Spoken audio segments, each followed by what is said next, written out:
नमस्कार दोस्तों, मैं हूं तुलसीराम सिंह और आप सभी लोगों का स्वागत है। आज इस वीडियो में हम जानेंगे कि आरोपों से बरी इंसान को या शख्स को बेल बॉन्ड भरना या सिक्योरिटी बॉन्ड भरना क्यों जरूरी होता है। जानेंगे कुछ गाइडलाइन, कुछ सीआरपीसी क्या कहती है या सुप्रीम कोर्ट की क्या गाइडलाइन है। इन सब के बारे में जानेंगे तो वीडियो के लास्ट तक बने रहिएगा। सीआरपीसी की धारा 437A के तहत बरी किए गए किसी भी शख्स को, जो बरी किया गया है, उसको 6 महीने के लिए बेल बॉन्ड या सिक्योरिटी बॉन्ड भरना आवश्यक होता है। ऐसा सीआरपीसी 437A में कहा गया है। यदि कोई आरोपी या बरी किया गया इंसान या व्यक्ति जिसके पास जमानतदार नहीं है या सिक्योरिटी बॉन्ड या बेल बॉन्ड भरने की व्यवस्था नहीं है, उस व्यक्ति को दोबारा जेल में ही रहना पड़ता है। मामला जब खबरों में आया एडवोकेट अजय कुमार की दायर याचिका को लेकर, जिसमें मामला बहुत ज़्यादा शोर शराबा हुआ था, खासतौर पर सोशल मीडिया पर, न्यूज़पेपर, समाचार पत्रों में बहुत ज़्यादा शोर शराबा हो रहा था कि ऐसे बहुत से सारे कैदी हैं जिनको कोर्ट से तो बेल मिल गई है,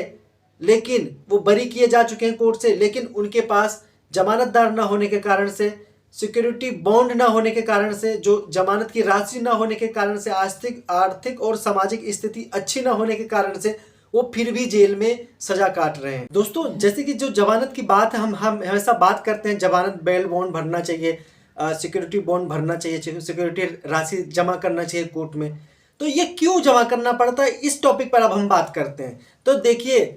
सीआरपीसी की धारा 437A के तहत किसी भी व्यक्ति को या किसी भी शख्स को या किसी भी आरोपी को अगर बेल पे छोड़ा जा रहा है तो उसको 6 महीने के लिए वैध बेल बॉन्ड या जमानतदार के साथ में उसको जमानत करवानी होती है। इसलिए कि जब कभी भी फ्यूचर में राज्य को उसके जमानत पर या बरी किए जाने पर अगर कभी भी अपील या याचिका फाइल करनी हो, दायर करनी हो, तो वो उपलब्ध हो सके। यही रीज़न होता है बेल बॉन्ड भरने का, यानी सिक्योर हो सके कि ये व्यक्ति जरूरत पड़ने पर कोर्ट में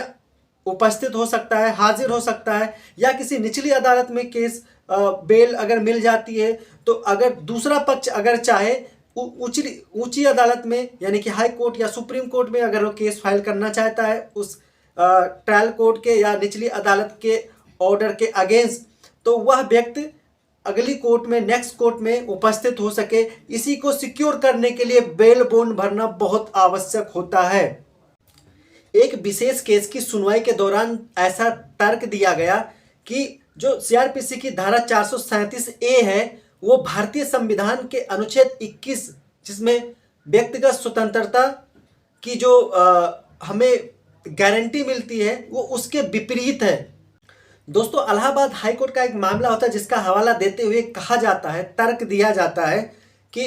जो निजी जमानतदार होता है उसके आधार पर भी जो बेल होता है वो बेल मिल जाना चाहिए, यानी बेल पर या जमानत पर व्यक्ति को या आरोपी को जमानत दे दिया जाना चाहिए। फिलहाल वो जो किस केस का इसमें जिक्र किया गया था इलाहाबाद हाई कोर्ट का, वो अभी भी इलाहाबाद हाई कोर्ट में पेंडिंग है, बट उसके निर्देशानुसार बताया गया था कि अगर कोई निजी जमानतदार मिलता है तो उसके आधार पर भी व्यक्ति को जमानत दे देना चाहिए। दोस्तों, एक घटना बताता हूँ। संविधान दिवस का जिस दिन था, उस दिन राष्ट्रपति द्रौपदी मुर्मू द्वारा एक भाषण के दौरान सभा को संबोधित करने के दौरान कहा जाता है कि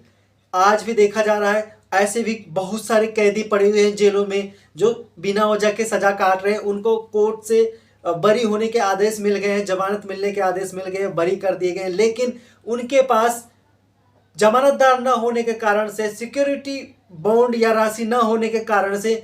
उनको बेल नहीं मिल पा रही है, और बेल मिलने के बावजूद वो जेलों में अभी भी सजा काट रहे हैं। तो उन्होंने पूरे देश के जुडिशियल सिस्टम से रिक्वेस्ट किया था कि कुछ ऐसे कानून बनाए जाएं जिससे जो जेल में बेल मिलने के बाद भी जो जेल में बंद है उनको जमानत मिल सके और बाहर जाकर एक अपनी अच्छी जिंदगी जी सकें। इसके लिए उन्होंने रिक्वेस्ट किया था। राष्ट्रपति द्रौपदी मुर्मू द्वारा जब ऐसी बात सभा को संबोधित करते हुए संविधान दिवस के दिन कही जाती है, तो माननीय सुप्रीम कोर्ट जमानत से लेकर यानी कि वेल से लेकर कुछ गाइडलाइन बनाई है जिसके बारे में हम बात करेंगे इस वीडियो में। तो पहली गाइडलाइन थी वो ये थी कि जमानत मिलने के बाद अगर कोई भी कैदी 7 दिन के अंदर रिहा नहीं होता है तो जेल अधीक्षक की ड्यूटी होती है, कर्तव्य होता है कि वो जो जिला विधिक सेवा प्राधिकरण यानी शॉर्टकट में आप इसको कहेंगे तो DLSA को सूचना देंगे। नंबर 2, रिहा किए गए व्यक्ति को हर संभव कोशिश करना चाहिए कि वो जेल से बाहर हो जाए, उसकी बेल हो जाए। और पैरालीगल वॉलंटियर का भी को अपॉइंट करना चाहिए जिससे जेल में विजिटिंग एडवोकेट की नियुक्ति हो सके और जिनके पास और उन जो कैदी होते हैं उनके आर्थिक और सामाजिक स्थिति का पता लगाया जा सके, और अगर उनकी ये आर्थिक और सामाजिक स्थिति कमजोर पाई जाती है तो उनके बेल की शर्तों में भी कुछ कमी या ढीला किया जा सके जिससे कि उनको बेल मिल सके। कोई भी कैदी अगर 7 दिनों तक रिहा नहीं होता है तो जो जेल अधीक्षक होते हैं उनको स्वचालित ईमेल जिला विधिक सेवा प्राधिकरण को भेजनी चाहिए। जमानत के 1 महीने बाद जमानत बॉन्ड नहीं भरा जाता है तो कोर्ट को स्वतः संज्ञान लेना चाहिए और जमानत की शर्तों में जरूरत पड़ने पर संशोधन भी करना चाहिए। अभियुक्त या आरोपी को जमानत के लिए स्थानीय जमानतदार पर जोर देना चाहिए, लेकिन ऐसा भी निर्देश है कि ऐसे मामले में स्थानीय जमानतदार को नहीं लगा सकते हैं। दोस्तों, अगर जमानत की इतिहास की अगर हम बात करते हैं तो देखिए ये कोई आज का नहीं है। अगर इतिहास की बात करते हैं तो भाई पहले से भी काफ़ी समय पहले से ही जमानत की व्यवस्था चली आ रही है जिसमें किसी भी आरोपी या दोषी व्यक्ति को तीसरे व्यक्ति द्वारा जमानत लिया जाता है और ये सुनिश्चित किया जाता है कि जरूरत पड़ने पर जिस व्यक्ति का जमानत लिया जा रहा है यानी कि जो आरोपी होता है जिसका जमानत लिया जा रहा है उसको जरूरत पड़ने पर कोर्ट में समय समय पर प्रस्तुत किया जाएगा, उपस्थित रहेगा। इसकी गारंटी लेगा तीसरा व्यक्ति। इसलिए जो जमानत का इतिहास है काफ़ी पुराना है।